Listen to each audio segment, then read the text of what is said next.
Morning, everybody. Today is Thursday, December 11th, 2025. We're here for a work session. If we could all please rise for the pledge, and Planner Bergman, would you mind leading us?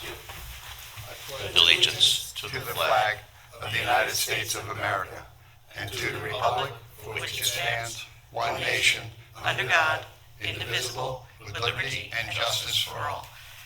Thank you, Greg. Sorry, Bob. Workman's Get comp. an ambulance.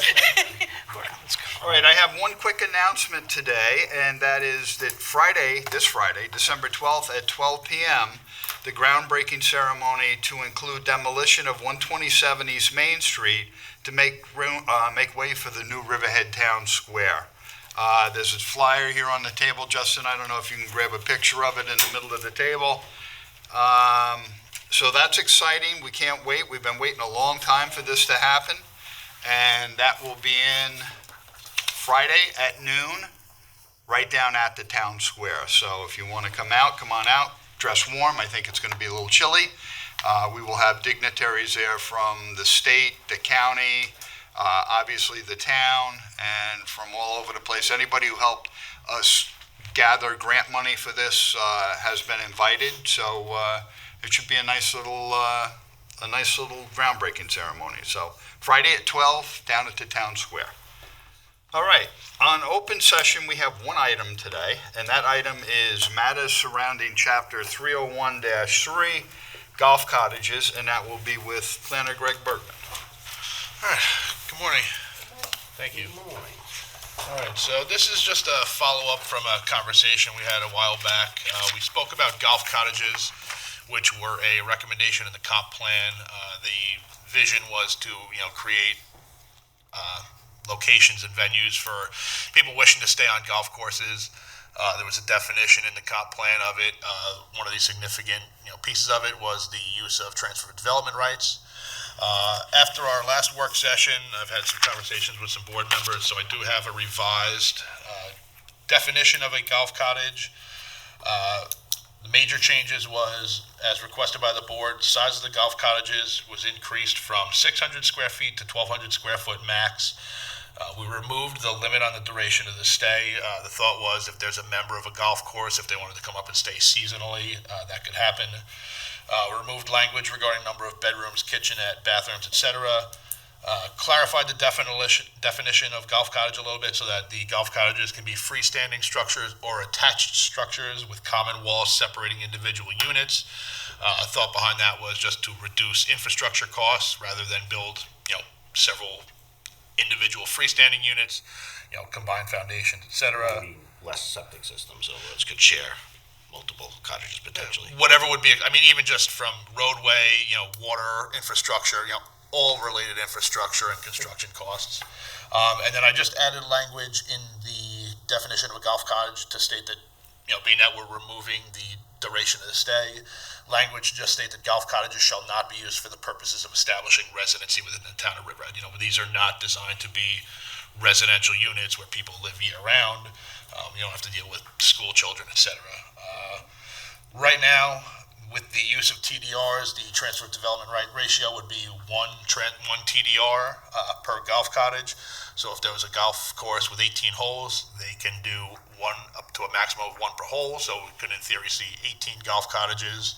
That would require the redemption of 18 transfer of development rights. Right now, the way the TDR receiving districts are arranged and defined, there would only be 2 golf courses that could currently be eligible for these golf cottages. Those are both located in the Residence A80 zoning use district. Those are the Friars Head Golf Course and the Bating Hollow Club. Other golf courses in town, such as Long Island National, Woods at Cherry Creek, the Vineyards, those are located in the Agricultural Protection Zoning Use District, which is not currently a receiving district. And Great Rock is located in the Residence B80 zoning district. So without some additional legwork to make those 2 districts receiving districts and also make those sites eligible for potential golf cottages, we would need to do a GEIS to make those receiving districts. So, Do we know how many acres they are, the 2 that qualify, like approximately? Or? I believe Bating Hollow Club is around 155, give or take, and I'm not sure how, Friars Head is big. I want to say close to 300, but don't quote me on that. So again, in theory, if we were talking about a 150-acre site, if they wanted to build 18 golf cottages at 1,200 square feet, and again, they could be a 2-story unit. The amount of floor area and building footprint you're talking about on a 150-acre site is nominal. So not a real big impact from that. But so that's the changes to the golf cottages in a nutshell. If the board's okay, I can have a resolution to schedule a public hearing, pending comments that we get from the public. After the public hearing, I'd send it to the planning commission. If we need to make any changes, we can go from there if the board's comfortable. I think Councilman Kern liked that you struck out a minimum par of 70 based on his current game. I'm a top golfer, so you'll never catch me. You'll never catch me on a golf course. About as much as I do too. And I never get it in the hole. I really think that this is an important thing for the town, because I think that this is going to add to our tax base. And when people are, complaining about the budget, and we're trying to find ways to increase the tax base, by doing something like this, this really has no negative impact on the town itself, and it's going to generate money for the town, which will be on the back of the taxpayer. It will help them. So I know that the first ones that are going to come out swinging, saying we don't want this, are also the ones complaining about the taxes. So I was going to add too that I see a big distinction. I know some people had come up and said, well, why can't we have Airbnbs in our homes in residential neighborhoods? I see a big distinction between this. These are businesses. These are commercial operations, so I would be in favor of this wholeheartedly for the golf cottages or farm cottages, but not in residential neighborhoods. So I see a big distinction. I think this is great, as you said, Joanne, for tax base. This is terrific. I'd like this to be part of a two-step thing, because I think from where we go from here too is we need to address in the near future for farming operations, to have cottages on farming operations where somebody might go out to a vineyard and stay for a week and learn, how to process things, and we need to find different facets to make certain that our farmers as well can survive financially. And so I think this is like a good start. I think we should carry it over into the farming operations as well, because they're all looking for ways to survive. We saw what happened to Calverton Links years ago, and it was an operation that couldn't survive, and we don't want that to be, a history. We got to learn from history that doesn't become future issues. We need to give everybody the opportunity to survive. Yeah, and having gone from 15,000, 16,000 acres in 1966 of farmland to now 7,000, this town needs to do everything it can, and I mean town boards now and in the future, to do everything we can to save what's left, of farming. We all say proper balance. This is proper balance. This is, large vistas, spacious areas, as you're saying, over 125 acres, with minimal structures to give them that financial ability to survive. Correct. And I mean, and the fundamental principle of the transfer of development rights program is, the concept that you're transferring development rights. You're not just purchasing the development rights outright, restricting development. You are, by definition, taking it from one location and putting it to another. So there is some understanding, and I mean, when the town first adopted the development rights program, there were people who spoke about it, that that's the fundamental function of the program. You may have to accept, in order for the TDR program to work, you have to accept that there may be increased density elsewhere while preserving land in the main farm belt, which, I mean, that's how it works. So if the board's amenable, I can prepare a resolution. I can look at the dates for public hearings and get that scheduled likely sometime in January. that'd be great. All right? Thank you, Craig. Thank you, sir. Thank you. Good job. Okay, that's the only matter we had on for open session. In a moment, we'll close and go into executive session to discuss under personnel matters surrounding an unpaid leave of absence for an employee with STRIPLIN-TIO, matters surrounding terms and conditions of employment to an employee with Councilor Howard. Under contractual, we have matters surrounding contractual agreement between the Town of Riverhead and the CSEA with Hubbard. We have matters surrounding terms and conditions of an employee with Howard and Prudenti. We have matters surrounding contractual agreement for professional design services with Thomas and DIPAOLA. We have matters surrounding contractual agreement between the Town of Riverhead and the USGA with HURLEY, Howard, and Charters. And we amended and added one more item. It's matters surrounding contractual agreement between the Town of Riverhead and Island Fabricators, and that will be with Councilor HURLEY. Can I have a motion to close open session and go? Resolutions. Yeah, hello. Let's not skip the resolutions. And it even says it right on my paper, right here. All right, we're going to do resolutions, and then we will go into executive. Sounds good. If the board's ready, jump right into it. So resolution number 1, Water District Capital Project number 82335, budget adjustment. Resolution number 2, Water District Capital Project number 82301, budget adjustment. And just to clarify, the first resolution, developer-borne funds; the second resolution, lateral transfer of funds between the water district's funds. Number 3, authorizes promotion of a detective.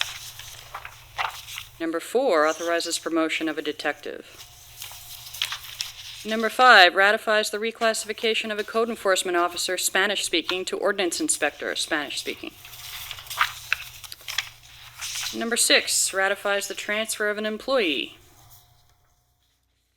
This is a civil service mechanism. He's leaving, one of our fire marshals is leaving, going to a different municipality, and the transfer, as opposed to a resignation, just allows him to not have to retake the civil service exam on the other end. Number 7, appoints deputy highway superintendent. Number 8, ratifies and accepts the resignation of a part-time police officer. Number 9, approves CSEA 2026 through 2029 contract. Number 10, authorizes the Community Development Department to apply for a grant. Number 11, awards request for proposals for audit services for the Town of Riverhead Community Preservation Fund. Number 12, awards rebid for food and meat products. Number 13, extends bid for directional drilling service, Riverhead Water District. We have several resolutions in today. These are all extensions for the most part. We'll go through them, obviously, but for existing contracts related to the water district. So this one, as I said, is a 1-year extension for directional drilling. Number 14, extends bid for electrical system maintenance and emergency service for the Riverhead Water District. There are usually extension provisions built into these contracts, and most of these that we're talking about are exercising a 1-year extension. Did I read this? Number 14, electrical system maintenance and emergency service, Riverhead Water District. I think I did. Number 15, extends bid for mechanical maintenance and emergency services, Riverhead Water District. This is the second 1-year extension we're exercising with that one. Number 16, extends bid for process control system maintenance and emergency service, Riverhead Water District. Same thing, second 1-year extension. Number 17, extends bid for hydraulic control valve maintenance services, Riverhead Water District, second 1-year extension. Number 18, extends bid for the water distribution system maintenance and emergency services, Riverhead Water District. Number 19, extends bid for e-waste collection and recycling. Rebids extension of bids are generally good, because when you go out for a new bid, almost never do they come back lower because prices have gone up. So this is all good stuff. Number 20, authorizes town clerk to publish and post notice to bidders for installation for water mains for 203 East Main Street, Riverhead Water District. Number 21, authorizes town clerk to publish and post notice to bidders for PFAS treatment at well number 5-2A, SRF project number 1959, number 19591, Riverhead Water District. And just so we're clear, the Water District had received a grant, and now we're going to go out to publish and post for bidders to help us identify a company that will install the required filters. Number 22, authorizes the town clerk to publish and post notice to bidders for chemical for Riverhead Sewer District. Number 23, ratifies authorization of town clerk to publish and post request for proposals for construction manager for new headquarters building for Riverhead Volunteer Ambulance Corps. Number 24, adopts local law to amend Chapter 301 of the Riverhead Town Code titled Zoning and Land Development, Article 18, Business Center Zoning Use District. So this resolution and the next one, which I'll read, and then we'll ask Greg Bergman to just come up and give a kind of a reminder for the board and for the public, because we had these public hearings back in August, and several things have happened since then. Second resolution on the same subject, adopts local law to amend Chapter 301 of the Riverhead Town Code titled Zoning and Land Development, Article 22, Shopping Center SZ Zoning Use District. So with that, we'll just ask Greg to come up. Oops.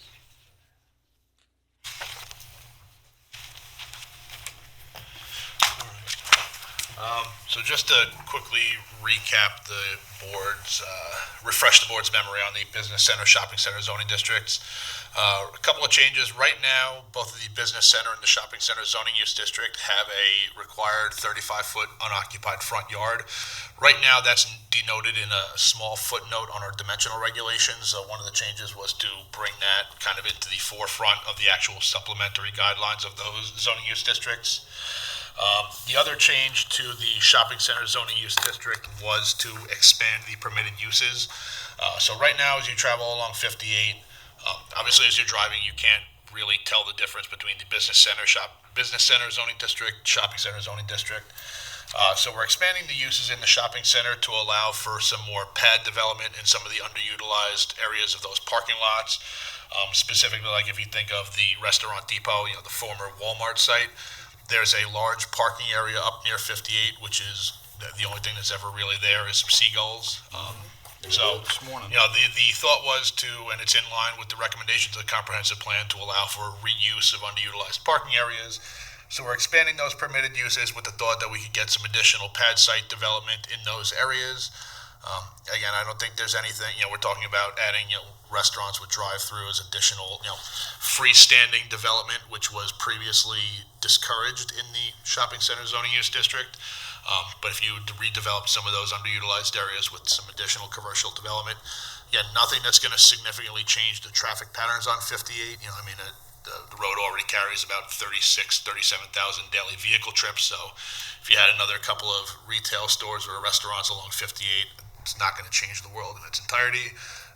So again, just expanding the allowable uses in shopping center zoning use. Photo mats coming back. You know what? Yeah, I've got my rolls of film waiting to be. I've had them for about 30 years, waiting to be developed. It's great. It's great. It utilizes the parking lot, because not that many people come and park and shop anymore. It's online a great deal. That's the way. So you don't need these huge parking lots. This is a great way to get, again, commercial tax revenue. Yeah. In the main commercial corridor. Again, we're not expanding anything anywhere where it's not already, fully developed. These are paved areas. We're not knocking down wooded areas to develop these sites. You're redeveloping underutilized parking areas. To piggyback on what Denise is saying, so now when we look at shopping centers, are we reducing the amount of parking that we're looking at? Because I look at Costco, I look at Target, I look at Home Depot and ShopRite. None of those parking lots are ever filled. Yeah. And so we're just paving. There's so much paving, right? And there's so much empty space. In addition, you look at Home Depot, which is using in excess of 30 spaces to have a rental operation, and that should be taxed. So there's a provision which is currently in certain zoning use districts that allows for example, in a shopping center, when you have multiple uses that may have different parking requirements, like you've got retail, you may have a restaurant. There's provisions in certain zoning use districts that allow for a reduction. I believe it's up to 20% in the amount of required parking upon submission of a credible, evidence by a licensed traffic engineer. So what we've seen, for example, is you've got a site which is, we'll have someone come in and do a parking study. They'll get an engineering firm to come in and do traffic counts during peak periods, talk about how many vehicles entering, exiting, how many of those spots are used, how many are vacant. So there can be up to a 20% reduction in the required parking to allow for those sites with multiple uses. So in a case where if one of these sites wanted to be redeveloped, if they were unable to meet the parking, they could provide evidence that basically confirms that the site is underutilized, and there can be a reduction that's built into a site plan review. Can't we require that? Just looking at satellite images, looking at near map, can't we just require that? I mean, why would we want them to ask us as opposed to us saying, we already know that you don't need that much parking? So the problem with near maps, I mean, it can provide a limited snapshot, but there's quite, aerial images on near maps are probably only updated like 8 to 9 times a year. It identifies a date, but it doesn't identify what time it is. So there is real, Okay. Absent of near map, I mean, the evidence is right there. We see it every day. I don't disagree with you. I mean, again, but just saying we see it, that needs to be backed by some type of empirical data. Again, we can just say anecdotally, Councilman Kern, I'm not disagreeing with you. I drive past these parking lots and I say they're underutilized, but exactly how many stalls are underutilized, to have an understanding of what the actual numbers are, to understand how much flexibility. We see a lot of times, we've had meetings with people who are looking to redevelop their sites. The problem with the, I don't want to say the problem with the development history, but there's been so many different changes. So for example, there's a medical office site which was developed decades ago. There was a provision in our code that you only had to park what's called usable floor area. Now, I believe that probably excluded things like hallways, mechanical rooms, etc. But what that does is it sort of binds your hands as you come down the road. It doesn't really allow for a flexible redevelopment of those sites when you've already carved out, if I've got a building and I've got all these exclusions, it doesn't really allow me to come in down the road, and if, certain tenants leave, uses change. We have spoken about, Matt and I have spoken about just, you should park your box for lack of a better term. And we did sort of remove those exclusions because previously, before we adopted the comp plan, we did a bunch of code changes.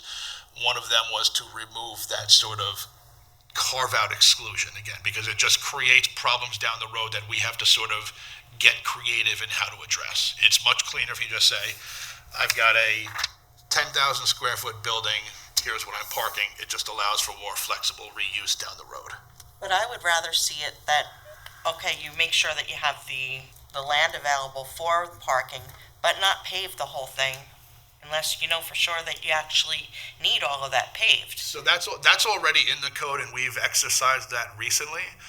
There's a provision that allows for land banking. Basically, you still have to demonstrate that you have the ability to provide the required parking on site, but it doesn't require you to actually pave and develop it. So for example, Lowe's on 58, they have what's called a land bank parking area on the south side of the building, fronting Pulaski Street. I don't know the exact number off the top of my head, but it's probably in the neighborhood of like 70 or 80 stalls, which again, without digging into how they got to that number, the fact that there was, you had all of that parking at Lowe's, which includes all those parking lots, which they store mulch in there, like they're never parked.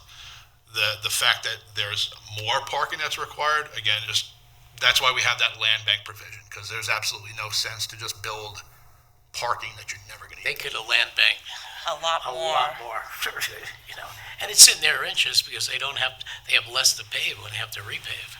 I mean, and this discussion, this dovetails in just the nature of retail. Growing up, in a little bit west, when I would go to Smith Haven Mall when I was growing up, if you went there on a Friday night, you were parking in the outskirts of the parking lot. You go there now, and it's pretty much a ghost town. So the retail market has changed, but again, there's provision. So there are mechanisms in the code to allow for those reductions. There's mechanisms in the code to allow for that land bank parking.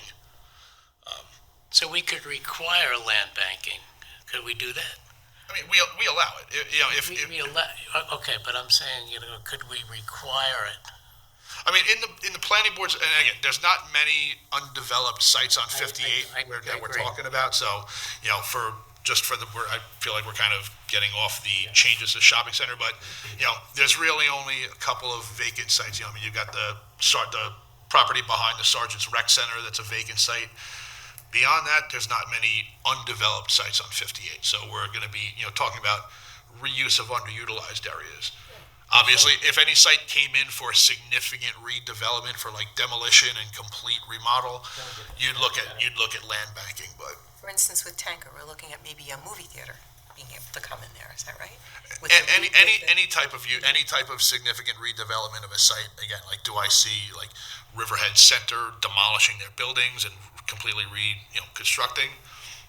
Not right now, but who knows what's going to happen down the road. So to the point, many of those mechanisms to land bank, parking stall reductions are already in the code. We're not changing those. These code amendments would just allow for redevelopment of existing underutilized parking areas with additional uses. Great. All right, cool. Thank you. Greg? Okay, Resolution 26 authorizes supervisor to execute professional service agreement with AM Weber Associates. This is for the Riverhead Water District. Number 27 authorizes the supervisor to execute a professional services agreement with DXA Studio Architects. This is for the East End Arts Pavilion, proposed East End Arts Pavilion on the main road, on Main Street, next to the town square. Number 28 authorizes supervisor to execute a license agreement with Racetrack Knott Street LLC to utilize runway at EPCAL. This is for storage materials up on the runway. Number 29 ratifies authorization for supervisor to sign a consultant professional services agreement with Carol Sclafani. Number 30 cancels letter of credit posted by Eastern Site Development, Inc. as Town of Riverhead drain layer.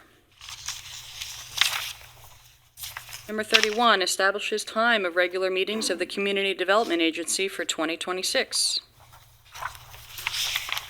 Number 32 establishes time of regular meetings of the Town Board for 2026. And these both just follow the same schedule that the board has more or less adopted the last several years. Resolution 33 adopts a local law to amend Chapter 231 of the Riverhead Town Code titled Fire Prevention, Article 1, General Provisions, Enforcement. Number 34 adopts a local law to amend Chapter 289 of the Riverhead Town Code titled Vehicles, Traffic, and Parking Regulations, Article 2, Traffic Regulations. Number 35 approves special event Chapter 255 application for the Bob Feller Act of Valor Foundation, 5K Run Act of Valor Foundation. Number 36 approves special event Chapter 255 application for Racetrack Knott Street, 2026 Spring Fling at EPCAL. And 37 pays the bills. That's it. Thank you, Devin. A moment, we're going to close open session and go into executive session to discuss the items I read before. Can I have a motion to close open session and go into executive session? Second. All in favor? Aye. Aye. All opposed? Okay, open session is closed. We will now go to executive session.